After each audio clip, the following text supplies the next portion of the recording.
Bismillahirrahmanirrahim. Assalamu alaikum. Dear student, welcome to the interactive session of week 11. And I am Hassan Shabir, your lab instructor for the subject of object-oriented programming. And in the last lab, we implemented copy constructor, shallow copy, deep copy, and this pointer. And in fact, we tried to implement all these, but due to shortage of time, we couldn't implement all these concepts. We will still continue implementing these concepts as well as we will continue to implement this pointer and how can we separate our interface with the implementation that we have discussed in our lecture. And also we will discuss about, and in fact we will implement, we already discussed in our lectures. We will implement these concepts now. We will implement the concept of constant member functions, and also I think if we have time, we will implement static member of a class. Okay, हम लोग इनको भी implement करेंगे. तो start करते हैं आज का लेक्चर. और अगर आपको प्रीवियस लेक्चर्स के रिगार्डिंग कोई क्वेश्चंस हैं तो आप मेरे से पूछ सकते हो. तो if you have any question, then please ask me. I will try to explain the answer. किसी का कोई क्वेश्चन है बच्चों?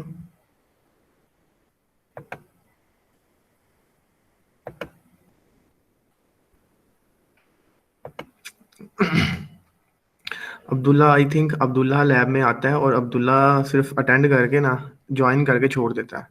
इसी तरह से मुंजलीन भी अभी अवेलेबल नहीं है, इसने ज्वाइन कर लिया. सर ये कॉपी कंस्ट्रक्टर जो है इसका जरा ना दोबारा बता दीजिएगा.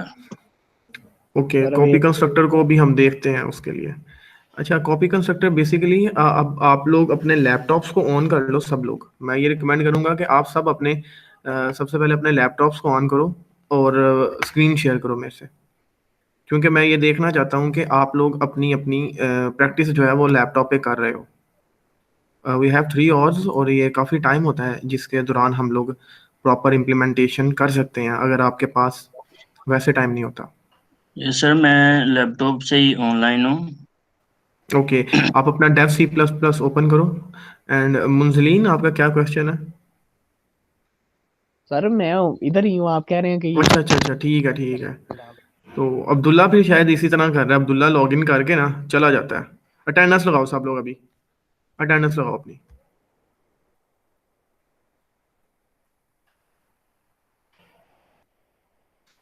अटेंडेंस लगाओ. जुबैर, ठीक है. हम लोग अभी इम्प्लीमेंट करते हैं कॉपी कंस्ट्रक्टर को, और मैं एक नई क्लास बना रहा हूँ जिसका नाम हम लोग रखेंगे कॉपी. कॉपी की नाम है ये कॉपी कॉन्स्ट. सर इसकी जरा डेफिनेशन वगैरह और थोड़ी सी एक्सप्लेनेशन कर दें कि ये किस लिए यूज होता है, हम इसे क्यों यूज करते हैं. ठीक है. देखो, अब जो सबसे पहली चीज़ है, कॉपी कंस्ट्रक्टर का काम ये है कि जो आपकी एक ऑब्जेक्ट होती है, क्लास की ऑब्जेक्ट बनती है, उसकी जितनी भी स्टेट होती है वो किसी दूसरी ऑब्जेक्ट में कॉपी कर देता है. लेट्स सपोज मेरी एक क्लास ये बनी हुई है जिसका नाम है स्टूडेंट क्लास. ओके, सो मैं इस क्लास का एक ऑब्जेक्ट बनाऊंगा, STUDENT स्टूडेंट, और I think S is capital, STUDENT student S1. Okay, और जब मैंने ये स्टूडेंट S1 का एक ऑब्जेक्ट बना दिया तो इसका मतलब ये है कि जितनी इसकी कैरेक्टरिस्टिक्स हैं, जो वेरिएबल्स, लेट्स सपोज मैंने इसमें डिफाइन किया एक इंटीजर ID का, और एक मैंने बना दिया, लेट्स सपोज हम कहते हैं int ID, int roll number, या स्ट्रिंग नेम कर लेते हैं हम, स्ट्रिंग नेम. दो हमने बना लिए वेरिएबल्स. अभी मैं इन्हें डाटा मेंबर्स कह रहा हूँ क्योंकि ये क्लास के मेंबर हैं, तो मतलब स्टूडेंट क्लास से बिलोंग करते हैं, तो इन्हें मैं डाटा मेंबर्स कहूँगा, वेरिएबल्स नहीं कहूँगा. तो जब मैंने ये अपने वेरिएबल्स बना लिए और मैंने पब्लिक में एक कंस्ट्रक्टर फंक्शन बनाया, और कंस्ट्रक्टर फंक्शन का काम क्या होता है, उसने आपकी डिफ़ॉल्ट स्टेट देनी होती है. जो आपके मतलब जो हमारे डाटा मेंबर्स हैं उनको एक डिफ़ॉल्ट स्टेट देनी होती है, डिफ़ॉल्ट वैल्यूज़ देनी होती हैं. और मैंने आपको बताया कि हम डायरेक्ट क्लास में इस तरह के नहीं करते, मतलब id इक्वल्स टू 101 इस तरह से नहीं करते, नेम इक्वल्स टू स्ट्रिंग में हसन, ये नहीं करते हम लोग। यस ठीक है, सर, ये उसके ये लिए ये हम प्रैक्टिस नहीं है। ठीक यस है, सर ये वो अलाउड नहीं है। उसने कंस्ट्रक्ट देखें ये करेंगे। वार्निंग दे दी है ना, ये देखें, जी ये इसने वार्निंग, कंपाइलर आपको वार्निंग दे रहा है कि ये चीज़ एक अच्छी प्रैक्टिस नहीं है। तो हम लोग क्या करते हैं, हमने अपने वेरिएबल्स को डिफॉल्ट वैल्यूज देनी है। जब मैं इनको डिफॉल्ट वैल्यू देना चाहूंगा तो मुझे क्या करना पड़ेगा, एक कंस्ट्रक्टर फंक्शन बनाना पड़ेगा। वैसे तो डिफॉल्ट कंस्ट्रक्टर कॉल हो जाता है ऑटोमेटिकली, जैसे ये ऑब्जेक्ट बना इसके साथ ही एक डिफॉल्ट कंस्ट्रक्टर बन गया।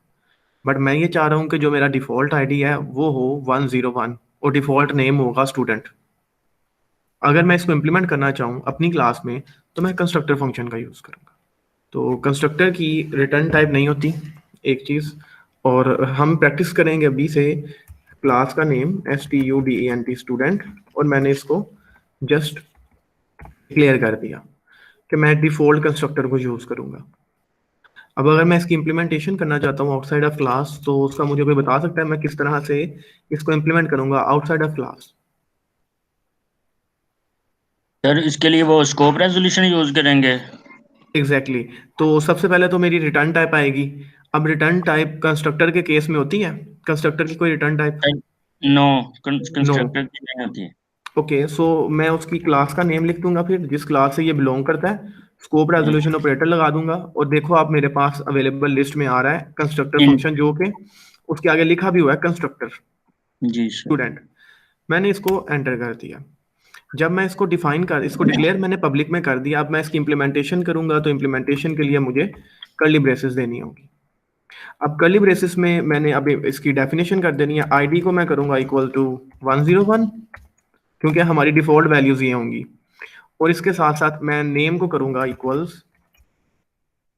स्टूडेंट, डिफॉल्ट लिख देते हैं हम, डिफॉल्ट हमने डिफॉल्ट कर दिया। तो ये मेरा एक कंस्ट्रक्टर इंप्लीमेंट हो चुका है। और अगर मैं इसको रिटर्न करना चाहूँ तो हम एक फंक्शन बना देते हैं जो वैल्यूज को रिटर्न करेगा, क्योंकि हमें पता लग गया कि वैल्यू सेट हो चुकी है। हम क्या करते हैं, एक रिटर्न के लिए हम कौन से फंक्शन बनाते हैं, गेटर फंक्शन के setter function? Get get getter function. तो गेटर में अगर हम आईडी का रिटर्न करना चाह रहे हैं, गेट आईडी करना चाह रहे हैं, तो रिटर्न टाइप क्या होगी उसकी? Int int. सर वो ओके, सो इंटीजर टाइप होता है। ठीक है, इंट आ गया। उसके बाद मैं फंक्शन का नेम लिखूंगा, तो मैं कहता हूँ मेरे फंक्शन का नेम गेटर है, तो मैं करता हूँ गेट आईडी। ठीक है, क्योंकि पता लगेगा ये रिटर्न करेगा कुछ। और मैंने गेट आईडी जो मेरे गेटर फंक्शन है वो पैरामीटर नहीं लेंगे, तो मैंने कोई पैरामीटर पास नहीं किया इसको।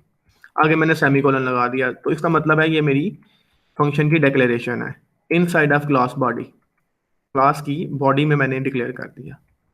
मैं इसको इम्प्लीमेंट करना चाह रहा हूँ, तो मैं कैसे इम्प्लीमेंट करूंगा मुझे बताओ? आउटसाइड ऑफ क्लास इसे इम्प्लीमेंट करना चाहता हूँ।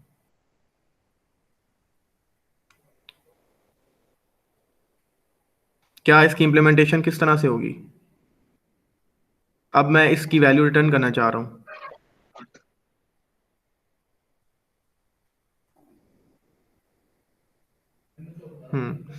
सर वो सबसे पहले इसको आपने हम रिटर्न करेंगे टाइप बतानी है। कि स्टूडेंट ऑब्जेक्ट। सबसे पहले आपने अभी हमने उसको डिफाइन नहीं किया। आपने देखा है किसी भी जगह पे मैंने रिटर्न आईडी नहीं किया हुआ अभी तक। फंक्शन को मैंने सिर्फ डिक्लेयर किया कि ये मैं एक फंक्शन यूज करूंगा, बट मैंने इसकी इम्प्लीमेंटेशन किसी जगह पे नहीं की। मैं ये इम्प्लीमेंटेशन करना चाहता हूँ। तो इम्प्लीमेंटेशन किस तरह से करूंगा? जो मेरा फंक्शन है कंस्ट्रक्टर वाला, इससे मैं नीचे आ गया, मतलब इसकी बॉडी यहाँ पे खत्म हो गई, तो उसके बाद नया मुझे फंक्शन की स्पेस मिल गई। इंटीजर रिटर्न टाइप है, इस फंक्शन की रिटर्न टाइप इंटीजर है। उसके बाद हमने वो क्लास का नाम लिखना है जिस क्लास से ये फंक्शन बिलोंग करता है। तो ये क्लास कौन सी है? Student class. तो मैंने लिख दिया ये क्लास है स्टूडेंट की। अब मैं लगाऊंगा स्कोप रेजोल्यूशन ऑपरेटर, मैंने लगा दिया। अब आप देख रहे हो मेरे पास गेट आईडी भी आ गया और स्टूडेंट का कंस्ट्रक्टर भी आ गया। कंस्ट्रक्टर मैं इंप्लीमेंट कर चुका हूँ, लेकिन अब मैं रिटर्न करना चाहता हूँ आईडी, तो मैं गेट आईडी के फंक्शन को एग्जीक्यूट करूंगा। तो इसकी इम्प्लीमेंटेशन में ब्रैकेट्स में इम्प्लीमेंटेशन दूंगा, और इम्प्लीमेंटेशन सिंपल रिटर्न आईडी करेंगे।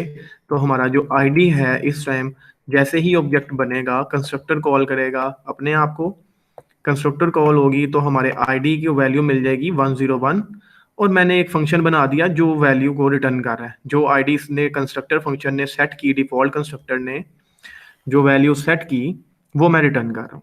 इसी तरह से एक मैं और फंक्शन बनाना चाहता हूँ जिसका नाम होगा, जो क्या करेगा, सेट करेगा नेम को।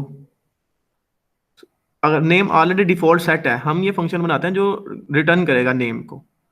तो अब नेम रिटर्न करने के लिए हमें कौन सा फंक्शन चाहिए होगा?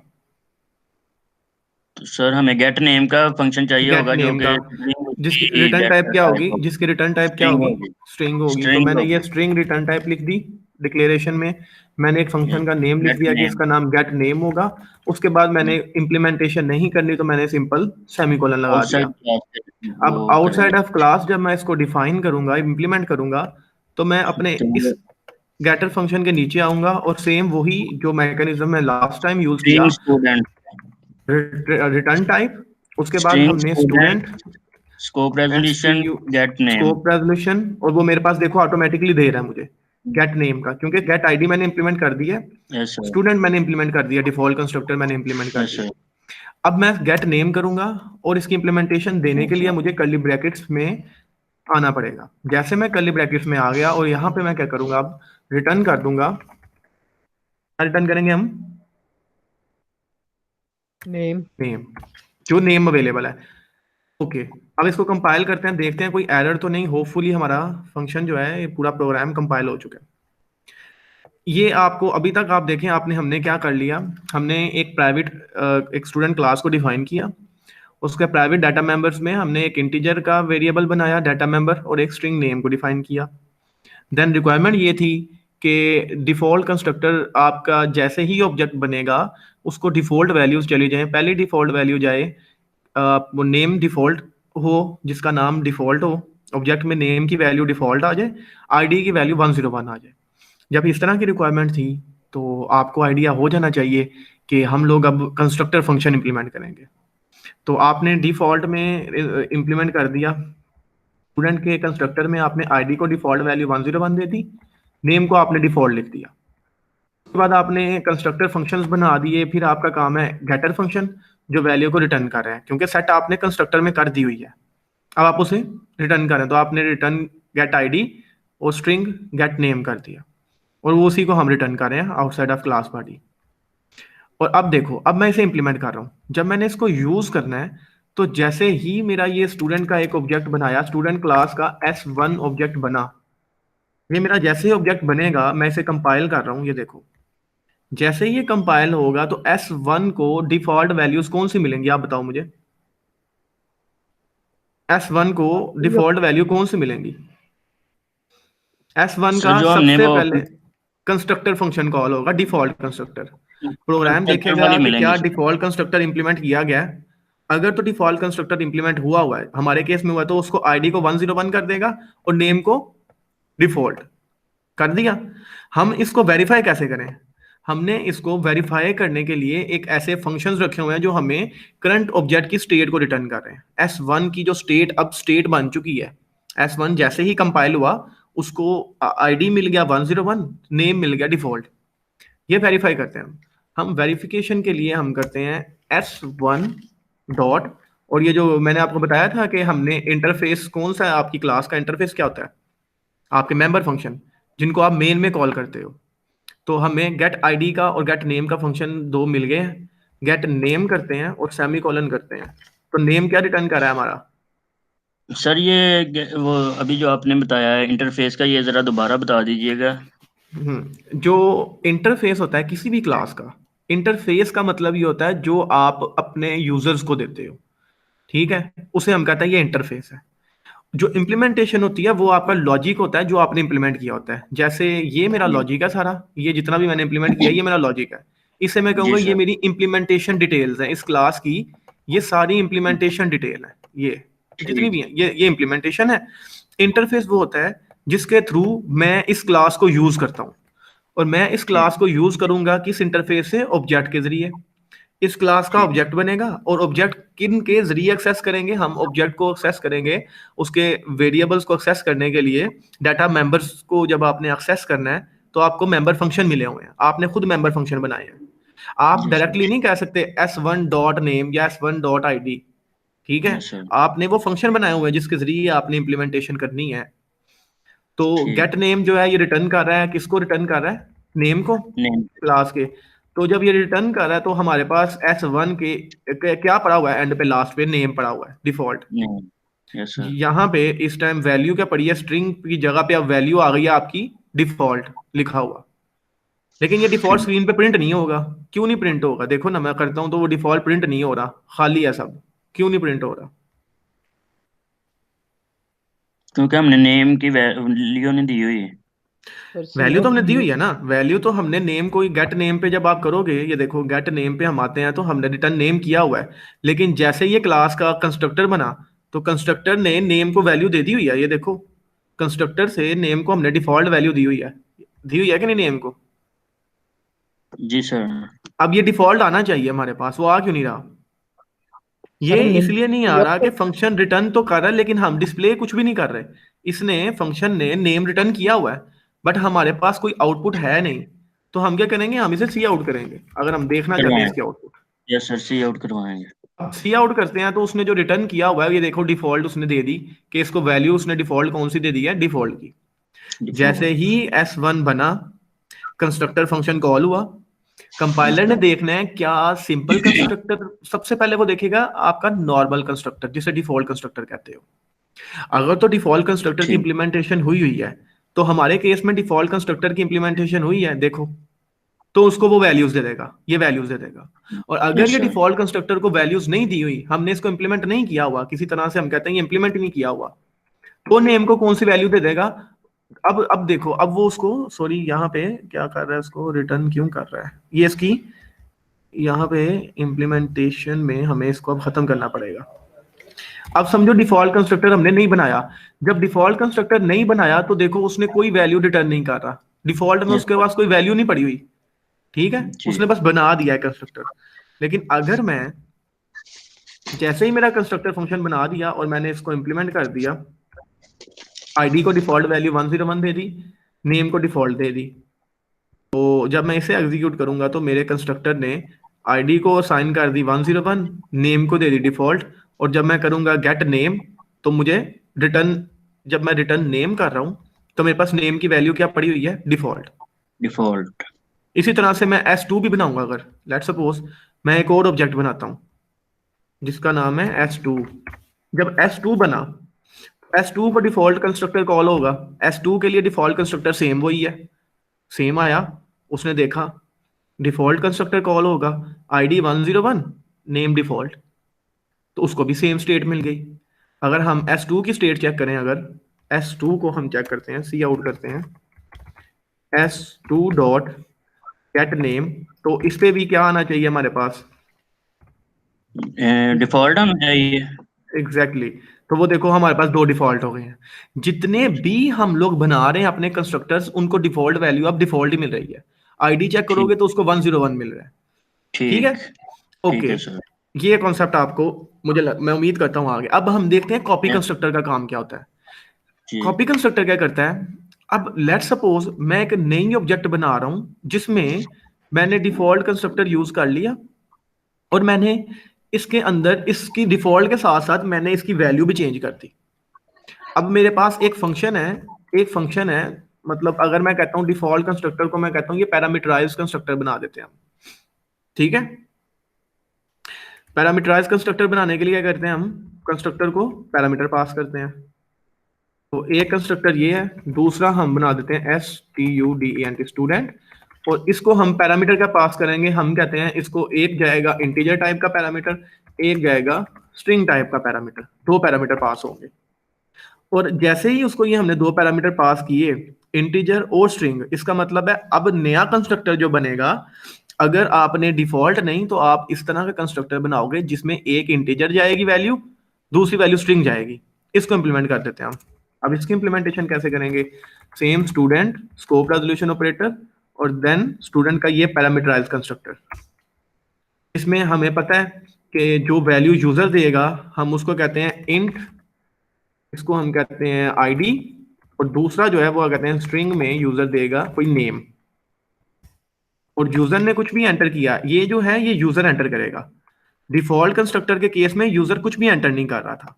बट अगर मैं सपोज करता हूँ कि यूजर कोई डिफॉल्ट स्टेट को चेंज करता है, वो कहता है कि मेरा आईडी है 101 या 102 और मेरा नेम है हसन, मुझे डिफॉल्ट नहीं, मुझे नेम चाहिए, तो मैं ये पैरामीटर पास कर रहा हूँ कंस्ट्रक्टर को। जब इस तरह के पैरामीटर कंस्ट्रक्टर को पास कर रहा हूँ तो मुझे वो कंस्ट्रक्टर को ओवरराइड करना पड़ेगा, ओवरलोड करना पड़ेगा। इसे हम कहते हैं कंस्ट्रक्टर की ओवरलोडिंग। तो पैरामीटराइज कंस्ट्रक्टर में क्या हुआ, हमने अपने डिफॉल्ट कंस्ट्रक्टर को ओवरलोड कर दिया। एक सेम नेम है उसका, कंस्ट्रक्टर का स्टूडेंट ही है, बट एक आईडी के लिए ओवरलोड किया और दूसरा स्ट्रिंग नेम के लिए ओवरलोड कर दिया। ये दो पैरामीटर जब मिलेंगे तब क्या करो, जो आईडी यूजर ने एंटर की हम कहते हैं आईडी, या इसको मैं ऐसे कर देता हूं, आईडी आपके आसानी के लिए, आईडी ऑफ यूजर, आपके आसानी के लिए जो यूजर एंटर कर रहा है इज एंटरिंग, ठीक है, जो यूजर आईडी एंटर कर रहा है वो वाली, और इस तरह नेम ऑफ यूजर एंटरिंग, जो यूजर एंटर हो रहा है उसका नेम। मैंने ये इतना लंबा नाम लिख दिया कि आपकी अंडरस्टैंडिंग के लिए। तो इस आईडी को हम क्या इक्वल कर देंगे अब इस आईडी के, आईडी ऑफ यूजर एंटरिंग, जो यूजर एंटर कर रहा है। सेम हम क्या करेंगे अब, जो नेम है उसको इक्वल किसके करेंगे, जो नेम यूजर एंटर कर रहा है उसके। ओके, ये हमने अपनी इंप्लीमेंटेशन दे दी कि जब एक बंदा कंस्ट्रक्टर फंक्शन बनाएगा सिंपल कंस्ट्रक्टर तो डिफॉल्ट कॉल होगा, बट अगर हम कहते हैं पैरामीटराइज्ड कंस्ट्रक्टर को कॉल करो तो पैरामीटराइज्ड में जो आईडी यूजर एंटर कर रहा है और जो नेम यूजर एंटर कर रहा है, यहां पे मैं डिफॉल्ट मैं खुद एंटर कर रहा हूं, आप यूजर से इनपुट लेके भी एंटर करवा सकते हो। उसको हम क्या कह रहे हैं, अब देखो एस स्टूडेंट का डिफॉल्ट कंस्ट्रक्टर तो नहीं ये कॉल हो रहा ना, ये तो उसके पैरामीटराइज्ड कंस्ट्रक्टर को कॉल कर रहे हैं हम। और यस सर। जैसे ही पैरामीटराइज कंस्ट्रक्टर कॉल होगा, वो देखो पैरामीटराइज की इंप्लीमेंटेशन देखो तो क्या लिखा हुआ है।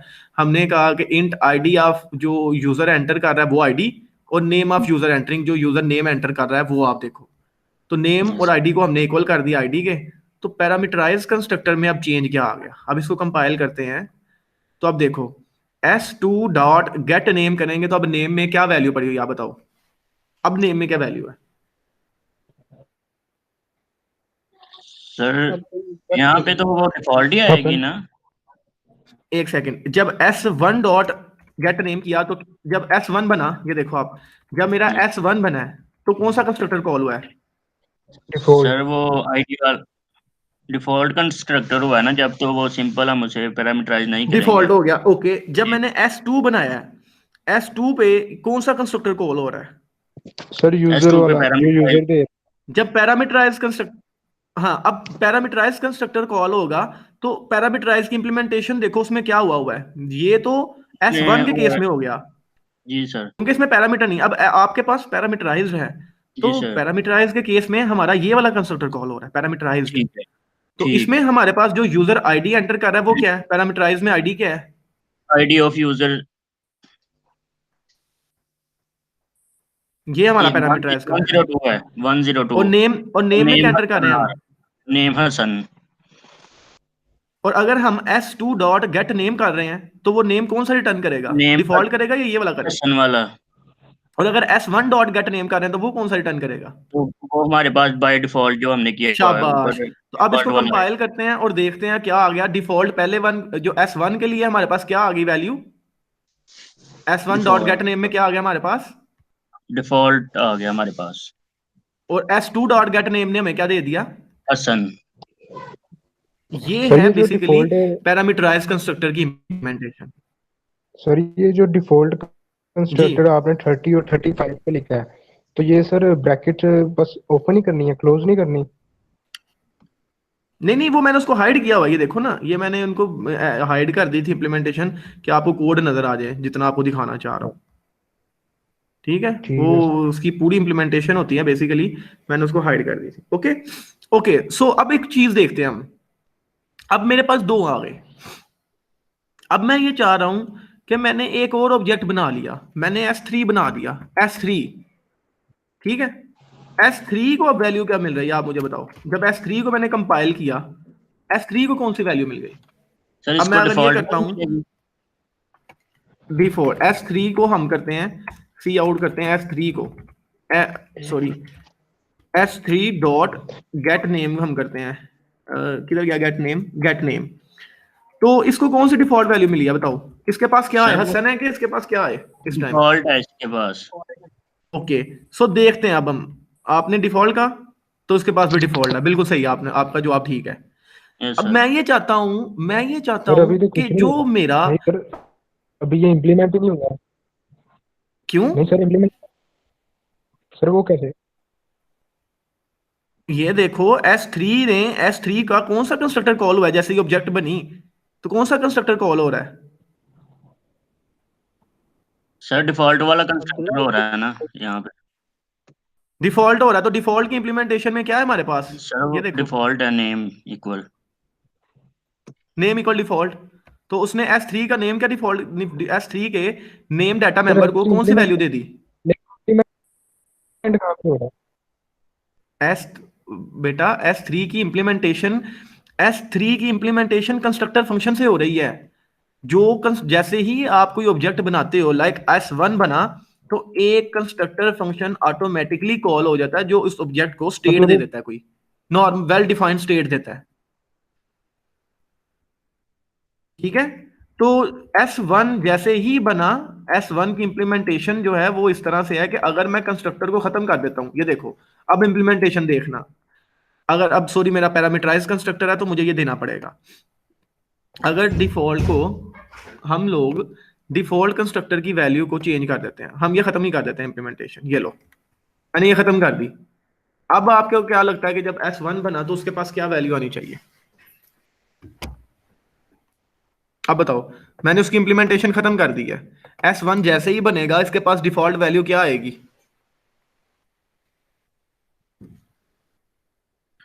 सर वो तो हम क्योंकि आगे हमने वो दूसरा पैरामीटराइज यूज किया हुआ था, इसके लिए तो हमें तो वो यूज करना ही पड़ेगा ना डिफॉल्ट वाला। S1 की डिफॉल्ट की इंप्लीमेंटेशन नहीं दी मैंने, बट वो डिफॉल्ट तो कॉल होगा, मतलब देखो इंप्लीमेंटेशन नहीं दी मैंने, उसके अंदर कुछ लिखा जी नहीं जी है, बट कंस्ट्रक्टर की जी बॉडी दे दी मैंने। बॉडी जब दे दी जी। तो कंपाइलर को पता है कि कोई डिफॉल्ट कंस्ट्रक्टर है तो इनको कोई डिफॉल्ट वैल्यू दे दो, डिफॉल्ट कुछ भी दे दो। ठीक है, ठीक तो अब जब ठीक। इसको करेंगे तो इसके पास वैल्यू देखो क्या आ रही है, कुछ भी नहीं आ रहा। अब आप देखो खाली नहीं है, आएगा। यस क्योंकि सर। हमारे पास कंस्ट्रक्टर उसने बनाया, ऑब्जेक्ट ने कंस्ट्रक्टर बनाया, जी जैसे ही जी ये कंस्ट्रक्टर फंक्शन कॉल हुआ, मतलब S1 का कंस्ट्रक्टर कॉल हुआ, तो जी। इंप्लीमेंटेशन उन्हें दी नहीं हुई। S1 के लिए कोई इंप्लीमेंटेशन दी है आपने नो डिफॉल्ट कंस्ट्रक्टर की? तो जब नहीं नो। दी तो वो कुछ भी नहीं दे रहा। लेकिन S2 के लिए हमने इंप्लीमेंटेशन दी हुई है। S2 जो है वो कौन सा पैरामीटराइज कंस्ट्रक्टर है, तो यस सर। पैरामीटराइज की इंप्लीमेंटेशन देखो अब्दुल्ला, ये देखो पैरामीटराइज की इंप्लीमेंटेशन ये दी हुई है, तो ये उसको वैल्यू दे देगा। तो मैं ये कहता हूं मेरे स्टूडेंट को डिफॉल्ट वैल्यू ये दे दो, आईडी जो कुछ वैल्यू नहीं दे रहा, जैसे इस केस में अभी स्टूडेंट को कोई वैल्यू नहीं मिली हुई, हमें पता ही नहीं कौन है, एंट्री हुई भी है कि नहीं, बट इसको मेक श्योर करने के लिए कि कोई ऑब्जेक्ट बन गया है, हमने कहा कि उसे डिफॉल्ट वैल्यू दे दो, कौन सी? आईडी को 101, नेम को डिफॉल्ट लिख दो। तो जब इसको ऐसे कर दिया, जैसे ही ऑब्जेक्ट बना तो दोनों तरफ डिफॉल्ट पता लग गया कि एक डिफॉल्ट ऑब्जेक्ट बना जिसका कंस्ट्रक्टर पैरामीटराइज नहीं, आपका डिफॉल्ट कंस्ट्रक्टर कॉल होगा। दूसरे के लिए अगर नेम है, हसन लिखा हुआ आ रहा है, तो इसका मतलब यह है कि आपका कोई यूजर जिसने पैरामीटर पास किया है वो वाला है। और थर्ड ऑब्जेक्ट जो बना है वो भी डिफॉल्ट कंस्ट्रक्टर को कॉल कर रहा है, हमें ये पता लग गया। सो अब नई चीज, मैं ये चाह रहा हूं कि जो मेरा S3 है जिसको वैल्यू मिली हुई है डिफॉल्ट, मैं ये चाह रहा हूं कि S3 पे वैल्यू हसन आ जाए और 102 आ जाए। मैं ये चाह रहा हूं, मैं ये चाह रहा हूं कि जो मेरे S2 की स्टेट है, S2 की स्टेट क्या है? 101 और हसन। S3 में डिफॉल्ट है 101 और डिफॉल्ट S3 में है, बट S2 में 102 एंड हसन पड़ा हुआ है। मैं ये चाह रहा हूं कि जो मेरे S3 की स्टेट है वो इक्वल हो जाए S2 के। तो मैं क्या करूंगा? एक तो सिंपल तरीका जो हमारा डिफॉल्ट है वो है S2 equals S3, sorry S3 equals S2 करेंगे अगर हम, तो वो क्या करेगा, हमें वो हमारी ऑब्जेक्ट को इक्वल कर दिया। और अब देखना आपके S3 में वैल्यू क्या आ गई, S3 में अब क्या पड़ा होगा? 102 और हसन। अभी 102 हमने और प्रिंट हसन। गेट नेम कर रहे हैं ना, तो ये देखो दूसरे में भी हसन आ गया, और हसन आ जाएगा। आ गया ना, क्योंकि जी सर। S3 को हम किसके इक्वल कर रहे हैं? S2 की स्टेट के, कि S2 में ठीक। जो भी वैल्यूज पड़ी हैं, अगर हम S2 की आईडी को भी प्रिंट करेंगे ना, मतलब अगर मैं सी आउट करता हूं अब जी मैं sir, S3 dot gate ID करते हैं हम, तो इसमें भी अब 102 आ चुका है, ये देखो आईडी भी आ जाएगी। 102 आ गई। ये है ठीक। बेसिकली किसकी थी, S3 को डिफॉल्ट कोई वैल्यू नहीं मिली थी, बट हमने क्या किया, S3 को इनिशियलाइज कर दिया किस वैल्यू से, S2 की, और S2 में क्या पड़ा हुआ है हमारे पास 101 102 और हसन पड़ा हुआ है। इसे कहते हैं कॉपी कंस्ट्रक्टर।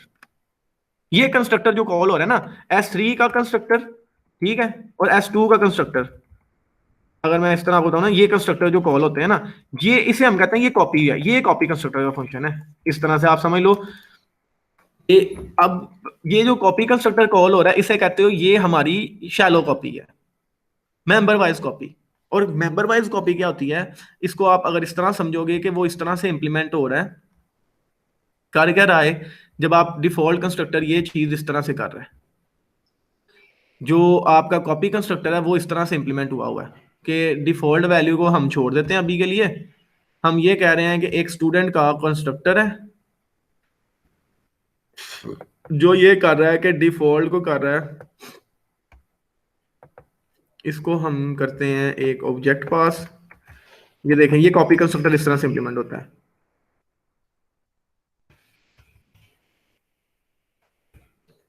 ये कॉपी कंस्ट्रक्टर की इंप्लीमेंटेशन आप देखो, ये डिफॉल्ट, ये जो पहले कॉल हुआ है ना, वो डिफॉल्ट कॉपी कंस्ट्रक्टर कॉल हुआ है जिसे हम चालू कॉपी करते हैं।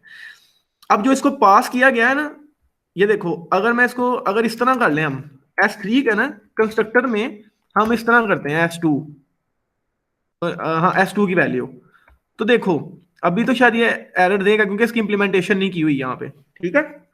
अब वो कह रहा है कि आपका जो डिफॉल्ट कंस्ट्रक्टर है, ये देखो जो कंस्ट्रक्टर है ना, वो ओवरलोड नहीं किया गया हुआ। किसके लिए, किसी ऑब्जेक्ट के लिए ओवरलोड नहीं किया हुआ। S3 का मतलब आप ये देखो ना, जब हम S3 का वो कह रहा है आपने इस कंस्ट्रक्टर को ओवरलोड नहीं किया, आपने दो कंस्ट्रक्टर बना दिए एक ही नाम के, ये देखो मेरा दोनों सेम है, ये भी नाम वही है और वो भी नाम वही है। जी सर। अब वो कह रहा है कि जी। आप बेसिकली, हम पास क्या कर रहे हैं इसको पैरामीटर में, S2 कोई एक ऑब्जेक्ट पास कर रहे हैं जिसको हमने कॉपी करना है। हम कह रहे हैं कि S2 में जो वैल्यू पड़ी हुई है ना सारी, वो किसके इक्वल कर दो, S3 को इक्वल कर दो S2 की वैल्यू, S3 की। ठीक है ना। हम ये चाह रहे हैं। Yes sir. और ये पैरामीटर में हम क्या पास कर रहे हैं, हम नेम या आईडी पास कर रहे हैं, यस नहीं तो हम सर उसको एक इसमें हम ऑब्जेक्ट पास कर रहे हैं। S1 पास एक कर रहे ऑब्जेक्ट है, S2 एक ऑब्जेक्ट है, हम अब S3 Yes, को एक sir. ऑब्जेक्ट पास कर रहे हैं कंस्ट्रक्टर फंक्शन ऑब्जेक्ट में पास से। कर रहे हैं। तो अब इसको डिफाइन करना पड़ेगा। चलो इसकी डेफिनेशन करते हैं। हम करते हैं कि चलो अब हमारा एक तो आईडी के लिए भी हमने कर दिया, अब एक स्टूडेंट का कंस्ट्रक्टर बनाओ जिसको हम किसके लिए कर रहे हैं, स्टूडेंट के ऑब्जेक्ट के लिए, ओबीजे कर रहे हैं कि नहीं, इसको स्टूडेंट के ऑब्जेक्ट के लिए कर रहे हैं, Yes, कर sir. रहे हैं कि नहीं। ये देखो ना, हम अब ये काम कर रहे हैं, इस तरह से करना चाह रहे हैं कि ये जो ऑब्जेक्ट पास कर रहे हैं, हम कॉपी कर रहे हैं। इधर देखो आप S3 को S2 दे रहे हैं, ये किसका ऑब्जेक्ट दे रहे हैं हम, स्टूडेंट को हम दे रहे हैं। बेसिकली S3 को जो ऑब्जेक्ट पास किया जा रहा है S2, वो किससे बिलोंग करता है, स्टूडेंट से। तो अब उसके लिए हमें ओवरलोड करना पड़ेगा कि नहीं कंस्ट्रक्टर को। Yes sir. तो जब हम अपना कंस्ट्रक्टर बना रहे हैं तो हमने उसकी डेफिनेशन डिक्लेरेशन के अंदर बताना है कि स्टूडेंट का जो कंस्ट्रक्टर है जिससे ओवरलोड करो आप ओबीजे के लिए, ऑब्जेक्ट के लिए उसकी, जैसे कि S2 भी हो सकती है, S3 भी हो सकती है, S10 भी हो सकती है, कोई भी हो सकती है। मैंने उसको ओबीजे दे दिया, कोई भी ऑब्जेक्ट होगी। अब मैं इसको कंपाइल करता हूं और ये कांस्टेंट होना चाहिए, सॉरी कांस्ट ओबीजे, क्योंकि इसको हम चेंज नहीं करना चाहते। और इसकी अब डेफिनेशन में भी करोगे आप क्या, इसकी करोगे student STU student const OBJ constant type के। अभी आपने लेक्चर सुना हुआ है कि नहीं है वाला, जिसमें मैंने ये बताया आपको कांस्टेंट आपने बताने हैं। नो सर, अभी ये वाला मैंने तो अभी नहीं था सुना। अच्छा, अभी आज इसको मैं सुनता हूँ और फिर इसकी हाँ इम्प्लीमेंटेशन भी आपने करूंगा। ये इसको ना आपने सुनना है सबने इस लेक्चर को, ठीक है। अब ये मैंने इसको मैंने किसके लिए कर दिया, पैरामीटर बना दिया मैंने। अब ये अपना कंस्ट्रक्टर जो है इसको ओवरलोड कर दिया किसके लिए, एक स्टूडेंट क्लास के किसी भी ऑब्जेक्ट के लिए। और कांस्टेंट इसलिए करते हैं कि इसकी वैल्यू को हम चेंज नहीं करना चाहते। आप ये करना चाह रहे हो कि S2 के अंदर S3 डाल के आप S3 मतलब वहां यहाँ पे आप S104 करो और आप कहो कि इसमें 105 आ जाए, नहीं। नो सर, अगर हम इस इधर हम तरह से कॉपी करें करना चाह रहे S2 करें तो वो तो उसके अंदर 104 ही आना चाहिए। हैं। यस सर, इसकी श्योरिटी के लिए हम लोग इसको कांस्टेंट कर देते हैं कि ये कांस्टेंट ऑब्जेक्ट है हमारा, ठीक, चेंज नहीं होगा। नहीं होगा। अब देखो जब ये ऑब्जेक्ट पास किया गया, ये अगर मैं इसको कांस्टेंट ओबीजे कर लेते हैं, रेफरेंस नहीं पास करते अभी, हम आगे बताऊंगा रेफरेंस कैसे पास करना है आपने, ठीक है। अब जैसे ही मैंने ये पास किया और अब क्या होगा, OBJ ID equals to OBJ जो भी ऑब्जेक्ट है डॉट उसका आईडी, जो ऑब्जेक्ट पास किया जा रहा है उसके आईडी के इक्वल कर दो इसे।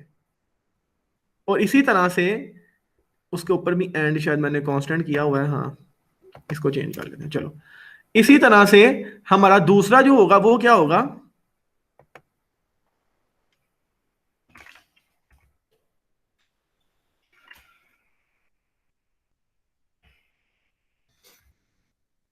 दूसरा हमारे पास क्या आएगा नीचे, अगर उसको मैं इंप्लीमेंट कर लेते हैं पहले, नेम इक्वल्स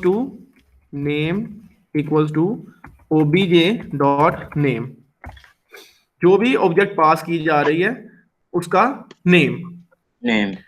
और इसको कांस्टेंट एक दफा मैं हटा के देखूं ताकि ये आपको बाद में इसका कॉन्सेप्ट करवाता हूं, लेट्स सी कि उसके बगैर ये चलेगी कि नहीं। और इसका रेफरेंस देना हमने, और इसकी इम्प्लीमेंटेशन स्टूडेंट एंड रेफरेंस, उसका एड्रेस, और इधर भी हम कहते हैं उसका रेफरेंस, और इधर हम करते हैं S2 का एड्रेस, S2 का एड्रेस। तो ये S2 के अंदर हमारे पास S3 है,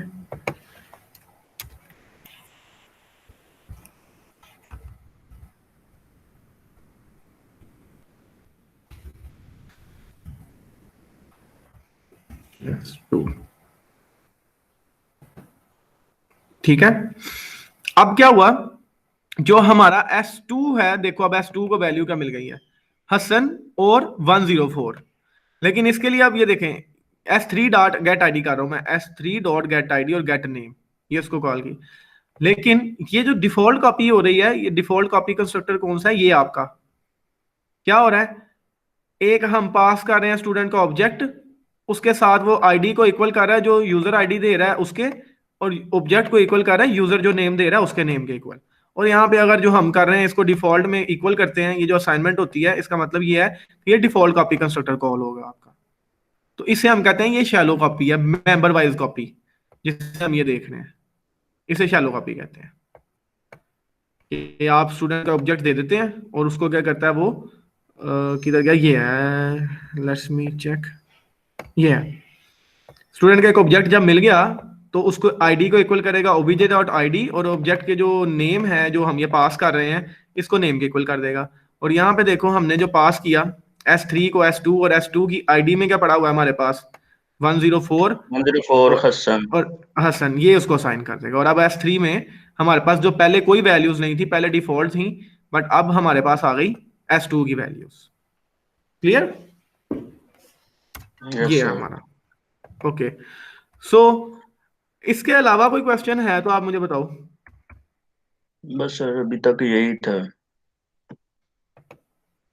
ठीक है, तो ये मैंने आपकी आसानी के लिए इधर कर दिया कि आपको अब समझ आ जाएगी कि ये जो पहले कंस्ट्रक्टर कॉल हो रहा है ये कौन सा कंस्ट्रक्टर कॉल हो रहा है, ये डिफॉल्ट वाला। S2 में कौन सा कॉल हो रहा है, S2 में पैरामीटराइज जो था हमने, S3 में कौन सा कंस्ट्रक्टर कॉल हो रहा है, वो कॉपी कंस्ट्रक्टर कॉल हो रहा है। और ये कॉपी कंस्ट्रक्टर क्यों, कौन सा कॉपी कंस्ट्रक्टर है, default copy constructor, shallow copy. ठीक है, और इसकी इंप्लीमेंटेशन अगर हम नहीं भी करते, मतलब मैंने तो इंप्लीमेंटेशन दे दी ना, ये देखो मैंने यहाँ पे इंप्लीमेंटेशन दी है, और इंप्लीमेंटेशन में देख रहे हो रिटर्न टाइप स्टूडेंट कोई भी नहीं है, स्टूडेंट क्लास है, लेकिन हम पास क्या कर रहे हैं, स्टूडेंट और ओबीजे, स्टूडेंट का ऑब्जेक्ट। और यहाँ पे हम पास क्या कर रहे हैं, देखो इधर हमने S2 के केस में बता दिया था एक आईडी होगा एक नेम होगा, ठीक है। Yes sir.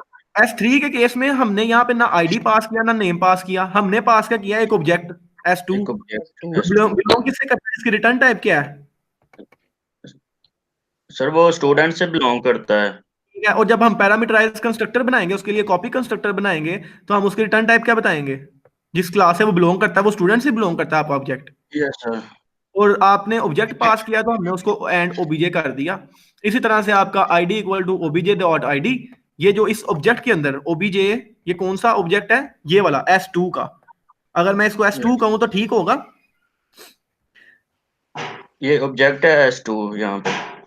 लेकिन ये किसके, इसकी वैल्यू रिप्लेस होगी S3 के, जब ये yes sir. Parameterize constructor call हो रहा है कॉपी कंस्ट्रक्टर, तो आप यस ये सर। देखो रिप्लेस होगा। लेट सपोज यहाँ पे अब S3 आ गया हुआ है, इस तरह से S2 आ गया, यस सर। एक्चुअल में ये हो रहा है, बट हमने एक यस रेफरेंस दिया भाई, यहाँ पे S10 भी हो सकता है। हमने जी ये जी। कहा कि ऑब्जेक्ट होगा, बाद में जो पैरामीटर पास होगा उसका ऑब्जेक्ट ये पैरामीटर में आएगा, यहाँ पे कोई भी पैरामीटर आ सकता है। जी जी। हमारे केस में पैरामीटर है S2, देख रहे हो, जी जी। तो इस केस में होगा S2 डॉट आईडी इज और ओबीजे डॉट नेम, और इसको हम डॉट इक्वल नेम कर रहे हैं आईडी, और नेम आईडी के। के, आईडी और नेम के इक्वल कर रहे हैं। और जी इस तरह सर। से आप देखो तो इसके लेफ्ट हैंड साइड में हमारे पास S3 है, तो इधर आप इस तरह से समझोगे तो वो लिखा होगा S3 डॉट आईडी, इसी तरह से इक्वल होगी उसके, सॉरी ये तो मैं ये यहाँ पे S3 dot ID equal to, ये इस तरह से हो रहा है एक्चुअल में S2 डॉट आईडी, इसी तरह से S3 dot name equal to S2 dot name. और ये क्यों ऐसे हो रहा है, ये आप देखो यहाँ पे ऑब्जेक्ट कौन सा पास किया गया हुआ है हमें, S2। S2।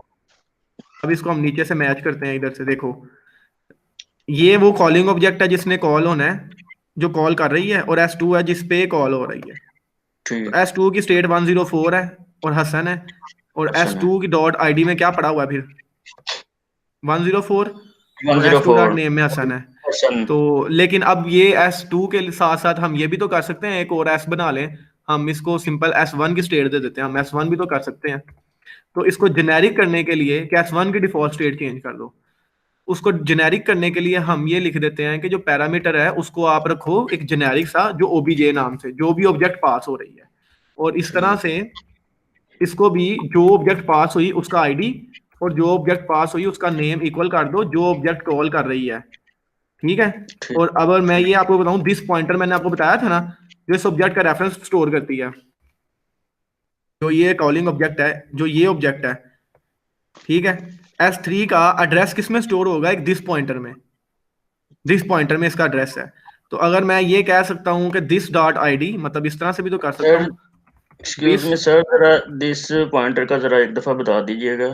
ओके मैं बताता हूँ। जैसे अब ये भी इस तरह कर सकते हैं हम, मैं आपको ये अब देख लो ना, इससे आपको समझ आ जाएगी। ये देखो मैंने दिस लिखा और वो कंपाइल हो गया, एरर नहीं आया, ठीक। एरर नहीं आया। अब मैं इसको बता देता हूँ, देखो दिस पॉइंटर का मतलब ये होता है कि एक जब हम बनाते हैं अपनी क्लास बनाते हैं या कुछ भी बनाते हैं ना, तो इसके यस लिए सर। मैंने आपको ये चीज़ बताई है कि इधर लिखता हूँ कि जो आपकी कोई भी क्लास है, एनी क्लास, उसके जो यस सर। डाटा मेंबर्स हैं, लेट्स सपोज डाटा मेंबर्स के लिए एक टाइम स्पेस एलोकेट होती है, मतलब मल्टीपल स्पेसेस मिल जाती हैं, एलोकेट होती हैं। ठीक। और मेंबर फंक्शंस के लिए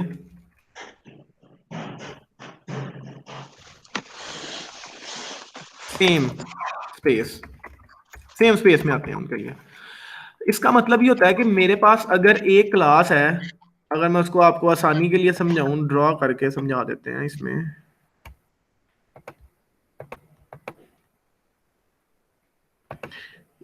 ये देखो, अगर मेरे पास एक क्लास है जिसका नाम है स्टूडेंट, और इसमें आईडी पड़ा हुआ है, नहीं ये अच्छा लग नहीं रहा, मतलब ये इसको मैं कैसे करूँ, बोर्ड नहीं है, ये बहुत बड़ा इशू है। देखो, मेरी एक क्लास है जिसका नाम स्टूडेंट है और इसमें डाटा मेंबर पड़ा हुआ है एक इंट आईडी का। इसी तरह से एक और है इंट रोल नंबर, एक फंक्शन है गेट आईडी। ये चीजें हैं क्लास में। ठीक। जब इस क्लास के ऑब्जेक्ट बनेंगे ना, जब इसका ऑब्जेक्ट बनाया मैंने, इस क्लास का एक ऑब्जेक्ट बनाया जिसका नाम रखा मैंने स्टूडेंट S1, ठीक है। जब मैंने ये S1 बनाया तो इस ऑब्जेक्ट का मतलब ये है कि एक उसको मिल गया, S1 के लिए हो गया आईडी कॉमा रोल नंबर, ये S1 को मिल गया रोल नंबर, दोनों S1 को मिल गया। एक मैंने फिर बनाया स्टूडेंट S2 बनाया। अब जब मैंने स्टूडेंट S2 बनाया तो फिर उसके लिए भी उसको अलग से एक आईडी मिल गया, एक रोल नंबर मिल गया। ठीक है। इसी तरह S3 बनाया मैंने, उसको भी एक आईडी मिल गया, एक रोल नंबर की वैल्यू मिल गई नंबर। जितने भी मैं ये बना रहा हूं आप देख लो, जितने भी मैं बना रहा हूं सबके लिए अलग अलग उसकी कॉपी दे रहा है।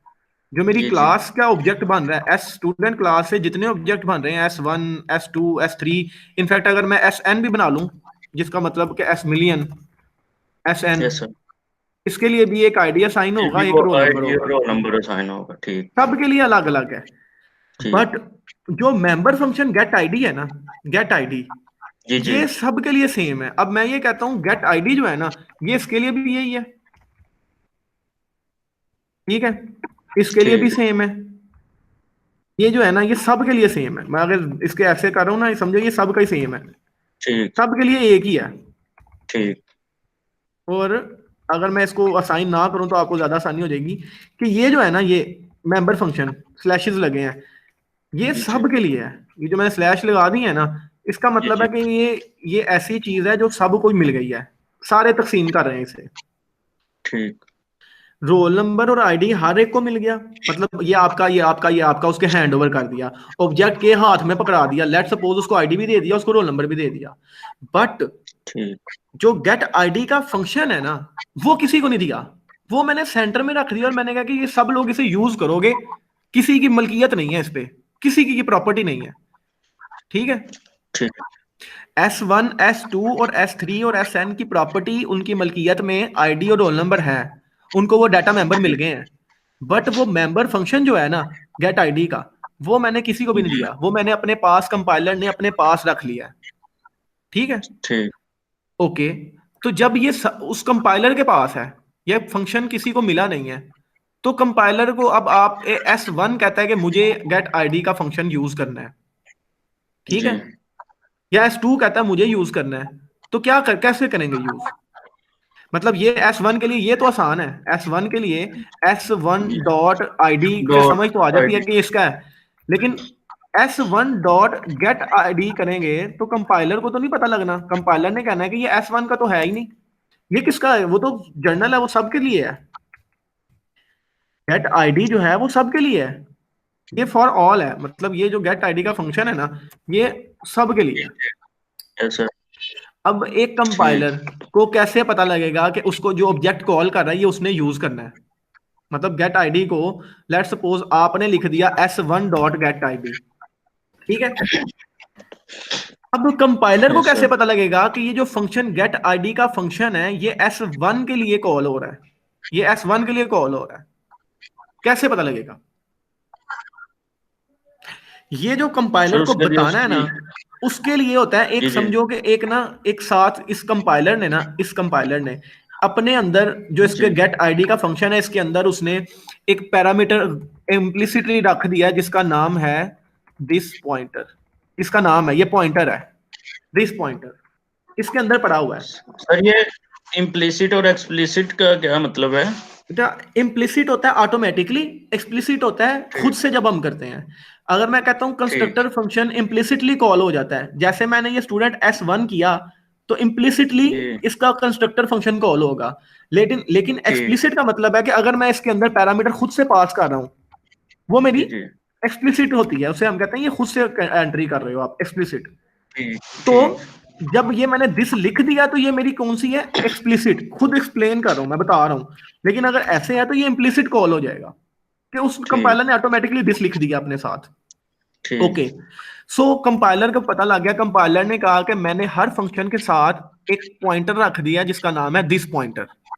ठीक और दिस पॉइंटर स्टोर क्या करता है, पॉइंटर क्या स्टोर करता है, सर वो एड्रेस एड्रेस को स्टोर करता है। और अगर मैं दिस पॉइंटर कह रहा हूं, ये स्पेशल पॉइंटर है जिसने एड्रेस रखना है सिर्फ ऑब्जेक्ट्स का, ठीक है। ठीक और अब दिस पॉइंटर क्या होल्ड करेगा, किसका एड्रेस होल्ड करेगा, सिर्फ, ऑब्जेक्ट का S1 का। तो वो जोन सी ऑब्जेक्ट इसको कॉल कर रही है ना S1, उसने इसका एड्रेस अपने अंदर स्टोर कर लेना है। ठीक अच्छा बच्चों, मैं थोड़ी देर तक आ रहा हूं, तो आप लोग उतनी देर तक ये प्रैक्टिस करो और मुझे कोड आके दिखाओ, कॉपी कंस्ट्रक्टर को इंप्लीमेंट करो, ठीक है। मुझे थोड़ी इसको आप इंप्लीमेंट करो और ये कोड आपके सामने कॉपी कंस्ट्रक्टर का, मेरे आने तक इंप्लीमेंट करके मुझे दिखाओ। ठीक शोर नहीं करना आपने।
जी स्टूडेंट्स, कर लिया आपने?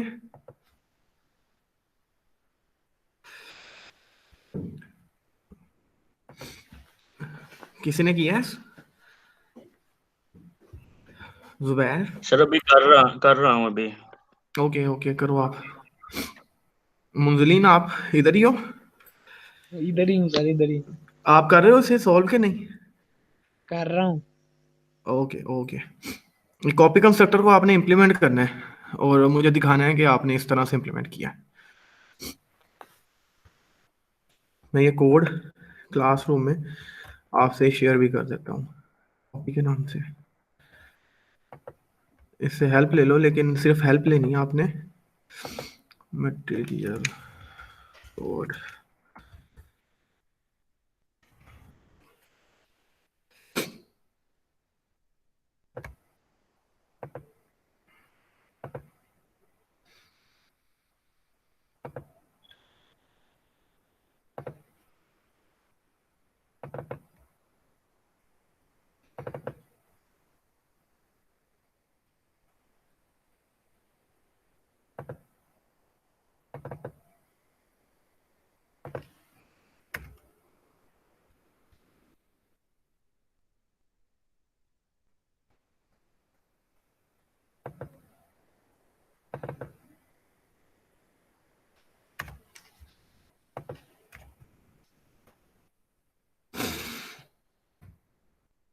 इधर सेव किया ये मैंने प्रोग्रामिंग वीक 11 में।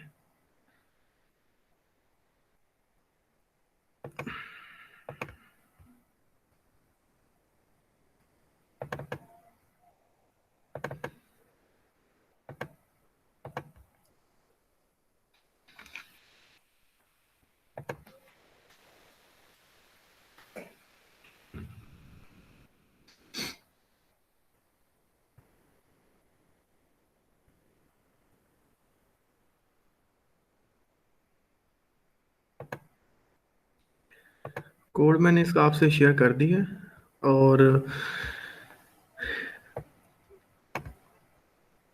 इसके बाद हम लोग प्रैक्टिस करेंगे दिस पॉइंटर की कि किस तरह से this pointer as member function call होता है।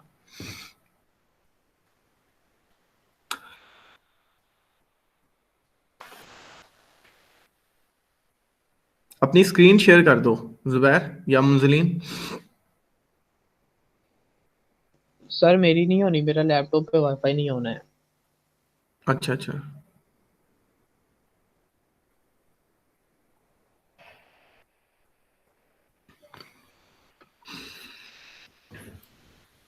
उस्मान, आप यहाँ पे अवेलेबल हो क्लास में?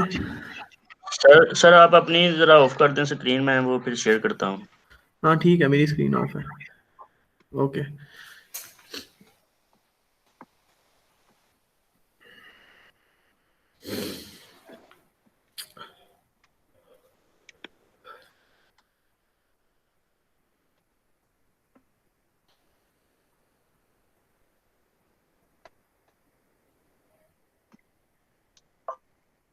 सर अभी मेरे ये कुछ एरर आ रहे हैं।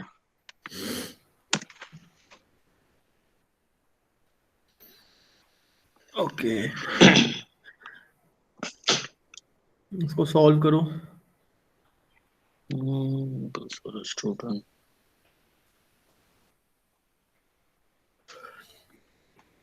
ये कॉन्सेप्ट ऐसे कॉन्सेप्ट हैं, अगर आपने इनको पिक कर लिया तो ऊप आपको आ गई, समझो। आगे फिर आप अपनी लाइफ में ठीक मार है। नहीं खाओगे, प्रोग्रामिंग को लेके तो नहीं at least.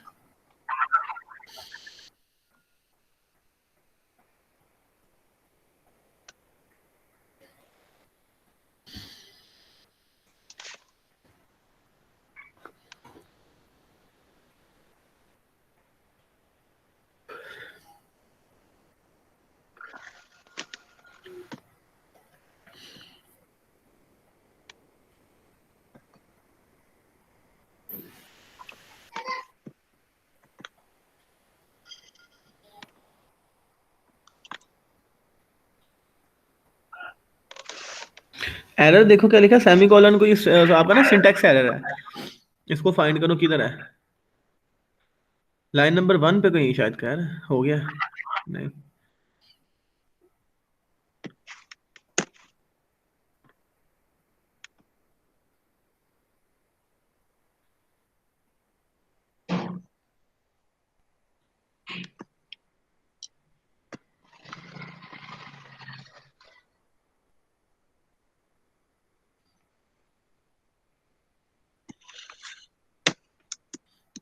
S1 default constructor call हो गया तो बिलाल आना चाहिए ना आपका नेम, वो क्यों नहीं आया?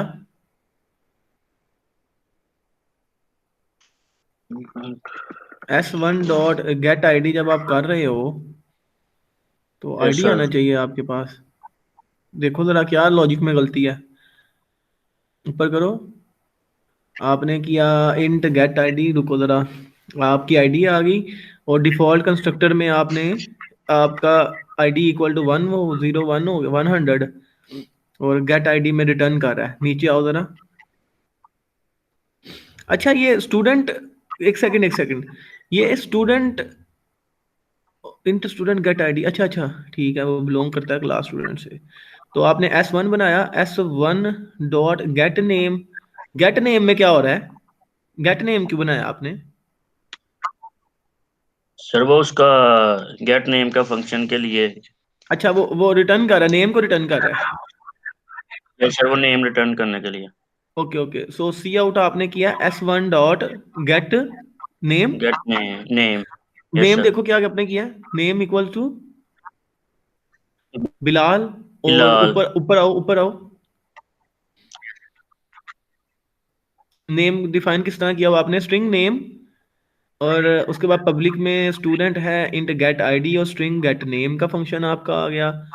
और कंस्ट्रक्टर है स्टूडेंट, कंस्ट्रक्टर को आप उधर लिखो भी ना, मतलब स्टूडेंट के अंदर उसको इनिशियलाइज नहीं किया, हाँ किया हुआ है, वो है ठीक है, डिक्लेयर हुआ है उसको। स्टूडेंट आईडी इक्वल टू किया हुआ है। 100, नेम इक्वल टू बिलाल, और इंट गेट आईडी में रिटर्न आईडी, गेट नेम में रिटर्न नेम। नीचे आओ, और नीचे आओ, लास्ट में आओ, मेन में आओ। स्टूडेंट S1 और S1 डॉट गेट नेम और सी आउट करो ना, Yes, sir. S1 dot get name को भी सी आउट करो। वो जो आपने पहले सी आउट किया ना, S1 डॉट गेट नेम, ओ सॉरी, इससे ऊपर क्या किया हुआ है? 2 दफा आपने कॉल कर दिया।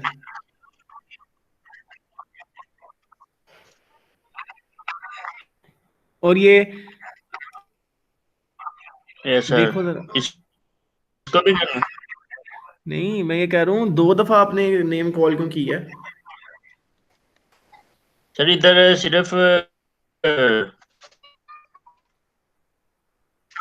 ये वाला नहीं आना फिर, आई थिंक। नहीं एक आएगा ना, दोनों पे काम तो सेम कर रहे हो, तो आप 2 दफा क्यों लिखा हुआ है? एक ही दफा लिखो, रिटर्न नेम करना है आपने। S1 डॉट गेट नेम जो आपका सी आउट वाला पुराने दो, मिडल सर वो वाला सी खत्म आउट कर दो। करवाने के लिए कि वो उसका नेम बेटा जो है वो शो हो जाए। नहीं वो आपकी स्टेटमेंट के ही एंड पे पहले है, तो वो S1 डॉट, सिंपल एक दिया है ना उसका S1 का। नहीं वो ऐसे ही है, मतलब अगर उसको किसी वेरिएबल में स्टोर कर रहे होते, किसी ऑब्जेक्ट में स्टोर कर रहे होते तो समझ आती, लेकिन आपने उसको एक स्ट्रिंग नेम करो ना, इसको डिफाइन करो स्ट्रिंग नेम, उसके इक्वल करो, अंदर लिखो मेन में स्ट्रिंग नेम और name equal to S1 dot get name करो, जी। फिर ये चलेगा। फिर आप सी आउट नेम करो, मतलब इसके नीचे आप जो S1 डॉट गेट नेम है ना, ये रिटर्न नेम कर रहा है, तो नेम को किसी स्ट्रिंग में स्टोर करवाओ, स्ट्रिंग नेम लिखो जो आप कर रहे हो ना, सेमीकोलन। अब नेम को इक्वल करो उसके जी। जो आपकी रिटर्न आ रही है ना। नहीं वो इसको नहीं लिखो, ऐसे नहीं लिखो ना बेटा, ऐसे नहीं करना, इसको खत्म कर दो। अब आपने जब ऑब्जेक्ट बनाया है S1, तो S1 के अंदर कुछ चला जी। गया ना, डिफॉल्ट नेम बिलाल चला गया। अब आप कर रहे हो जी। S1 डॉट गेट नेम, और गेट नेम में रिटर्न में आपके पास बिलाल आ रहा है। जी। S1 डॉट गेट नेम की रिटर्न टाइप है स्ट्रिंग, तो वो बिलाल दे रहा है। उस बिलाल को आप स्टोर करो किसी वेरिएबल, जो वेरिएबल नेम किया, name equal to S1 dot get name करो, नीचे जो लिखा हुआ है ना उसको नेम की इक्वल कर दो। नहीं ये नहीं कह रहा मैं, एक दफा लिखा हुआ है आपने जुबैर, देखो ना, इससे नीचे वाली लाइन देखो, इससे नीचे ये आपने किया हुआ है ना s1 डॉट गेट ये नेम, ये जी रिटर्न कर रहा है नेम जी को, इसको नेम के इक्वल कर दो। तो इसको मैं कर दूं नेम इक्वल टू हाँ, तो ये आप इस तरह से कर सकते हो कि वो जो नेम में आया बिलाल आया वो आप नेम के वेरिएबल में स्टोर कर रहे हो, इस तरह बनता है ये। अब सी आउट आप नेम कर दो तो हमारे पास नेम आ जाएगा। अगर आप इस तरह से करना चाहते हो तो ये इसका तरीका है, सी आउट नेम कर दो।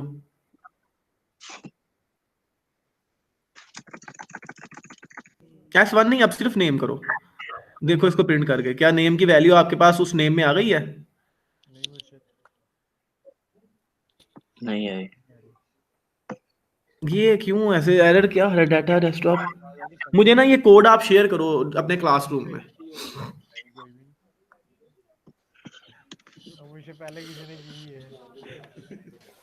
मैं एक बना देता हूँ अपलोड्स की टास्क अपलोड, टास्क अपलोड्स।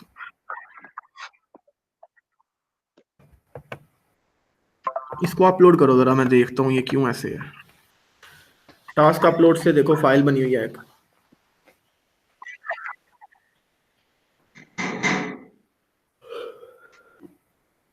ये आपका लॉजिक ठीक है, इसमें एरर क्यों आया है देख लेते हैं।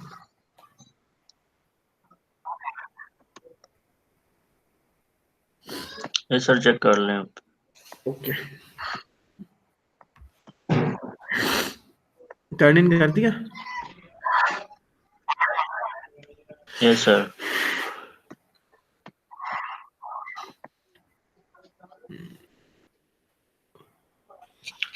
सर यूनिवर्सिटी में आप? जी मैं यूनिवर्सिटी में हूँ। सर हम भी यूनिवर्सिटी में हैं। तो आप लोग इतनी लेट आए हो क्लास में, ये क्यों नहीं शो हो रहा? आप सर क्या नहीं शो हो रहा? जुबैर आपने अपलोड किया इसे? अच्छा आपने उधर ही लिख दिया है, एक मिनट। IDSTUDNT, हाँ सही है। आपका एरर देखो जुबैर, एरर देखो अपना, फिर मुझे बताओ। जुबैर,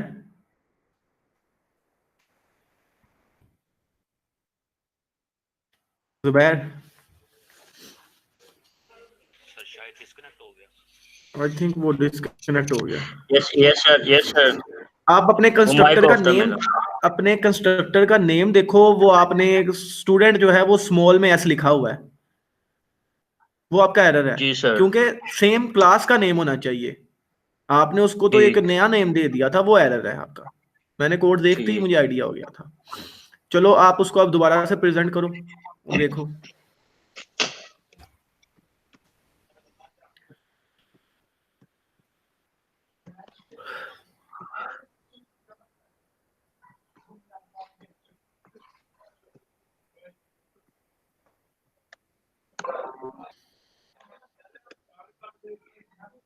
हाँ अब इसको ठीक करो आप, इनके एरर्स जो छोटे छोटे एरर हैं इनको ठीक करो।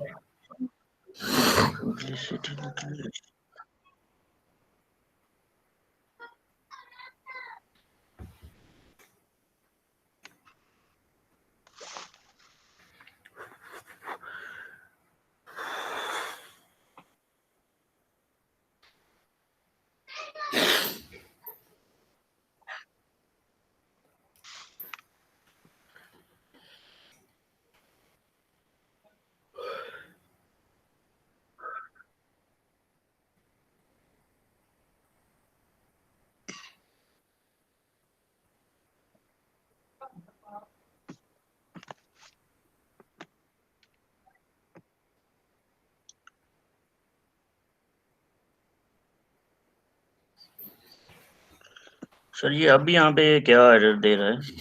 नीचे देखो ना क्या कह रहा है, पढ़ो क्या लिखा हुआ है, कोई डिक्लेरेशन का एरर है।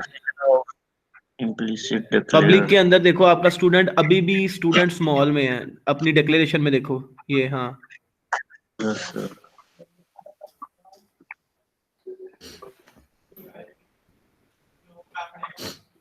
अब देखते हैं हमारे पास क्या आता है।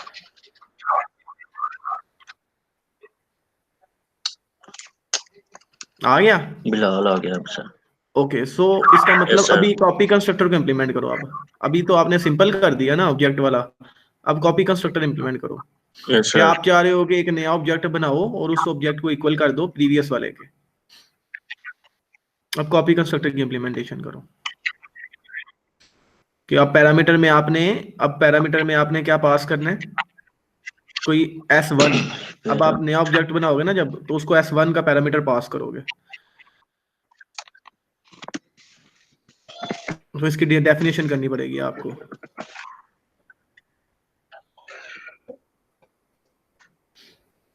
S1, अच्छा ये पैरामीटराइज कर रहे हो आप, ठीक है, करो करो सारा इसको इम्प्लीमेंट करो आप।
सर ये यहाँ से बता दें, यहाँ पे समझ नहीं आ रही है। ये दोबारा किधर? से यहाँ पे जब हमने उसको इनिशियलाइज करवाना है पैरामीटराइज के लिए। क्या लिखा है आपने? अब आप पहले तो ऑब्जेक्ट बनाओ ना, आपने क्या बनाया पैरामीटराइज के लिए, किधर पैरामीटराइज के लिए किया है, ये कर रहे हो? सर ये रिटर्न टाइप आपने कंस्ट्रक्टर की रिटर्न टाइप क्यों लिख तो दिया ये है? जो नीचे आ रहा था कि एक्सपेक्ट नहीं, कंस्ट्रक्टर की रिटर्न टाइप क्यों लिख दिया है? Before student. नहीं, मुझे ये बताओ कि कंस्ट्रक्टर में इंट क्यों लिख दिया आपने लाइन नंबर 19 पे? सर ये मैंने नीचे किया हुआ है।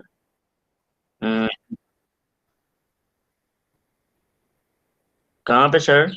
लाइन नंबर 19 पे, 19 पे। हाँ ये नीचे देखो, पैरामीटराइज ये कंस्ट्रक्टर सर ये जिधर नहीं बना। आएगा, तो वो उसकी हाँ रिटर्न टाइप नहीं होती। तो वो क्यों दी थी आपने, और उसके बाद इम्प्लीमेंटेशन किधर किया है इसकी? ये सर वो इसकी मैंने कर दिया खत्म। नहीं, इसकी इम्प्लीमेंटेशन किधर है, जो आप इसको इम्प्लीमेंट करोगे? और इंट कोमा स्ट्रिंग के आगे कोई ये नाम भी तो देना था आपने। यूजर से क्या कर रहे हो, मतलब उसको कोई नाम तो दो, सर यानी कि वही मैं पूछ पैरामीटर। रहा हूँ कि उसकी इम्प्लीमेंटेशन कैसे करनी है। इम्प्लीमेंटेशन ऐसे करनी है कि पहले पैरामीटर जो इंटीजर का ये नाम रखो वाला आईडी, स्ट्रिंग का नेम रखो नेम, और जो आपने उनको नाम नहीं दिया हुआ उनको कोई नाम दो ना, कि यूजर जो एंटर करेगा उसको कोई नाम तो दो। लाइक लाइन नंबर 19 पे, ये मैं कह रहा हूँ कि यहाँ पे क्या लाइन नंबर 19 पे इंट के आगे आपने वेरिएबल का नेम नहीं लिखा। सर वो इसमें करूंगा मैं। ऑब्वियसली आप उसे इंप्लीमेंट कर रहे हो अब। यहाँ पे और सर आप और आपने पैरामीटराइज कंस्ट्रक्टर की डेक्लेरेशन अपने क्लास की बॉडी में तो दी नहीं, कैसे आप यूज कर रहे हो इसे। और देखो आपने स्कोप रेजोल्यूशन ऑपरेटर नहीं लगाया, आउटसाइड ऑफ क्लास बॉडी आप इसको डिफाइन कर रहे हो, और आपने तो वो सिंटेक्स ही फॉलो नहीं किया कि क्या होता है आपकी क्लास की रिटर्न क्या सर। Type class. आपने तो ऐसा कुछ नहीं किया हुआ, स्कोप रेजोल्यूशन ऑपरेटर आता है उसके बाद आपकी क्लास का नेम आता है।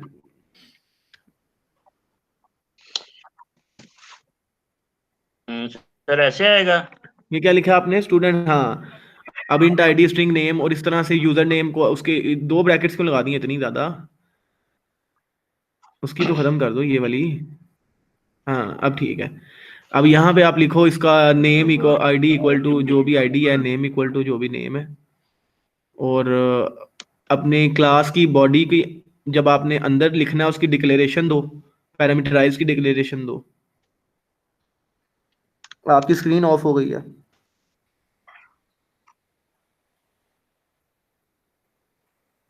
मेरी स्क्रीन सर प्रेजेंट हो रही है। मुझे शो नहीं हो रही।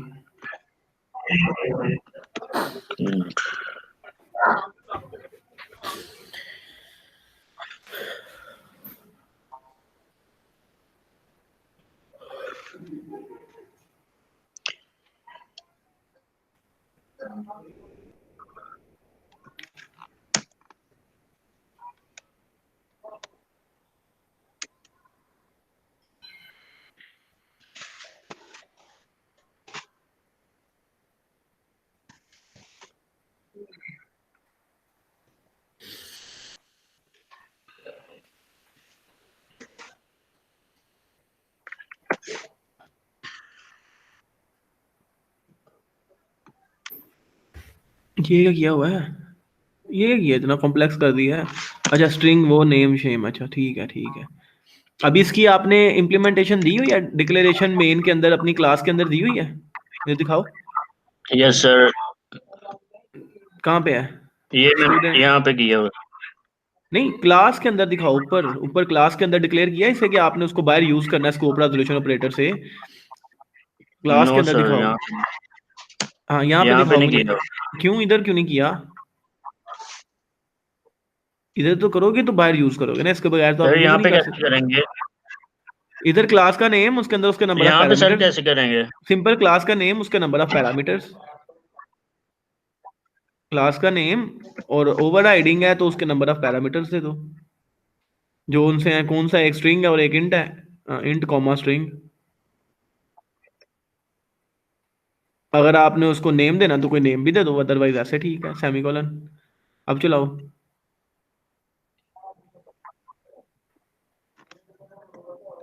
अब यहाँ पे कोई एरर है, आप देखो क्या है। कोई ये कह रहा है कि डिक्लेयर्ड आउट ऑफ स्कोप, कुछ ऐसा एरर है देखो।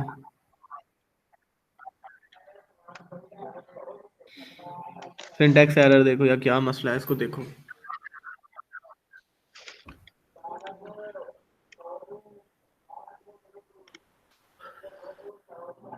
एरर पढ़ा करो, नीचे जो एरर आते हैं उनको पढ़ो, उसमें क्या लिखा हुआ है रेड में। सर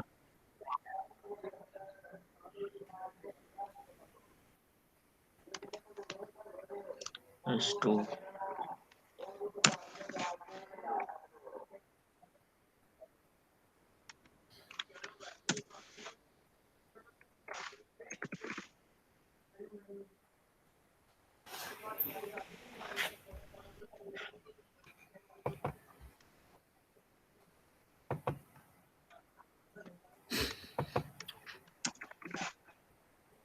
जुबैर अब इसको करो जल्दी से सॉल्व, इसको ठीक करो।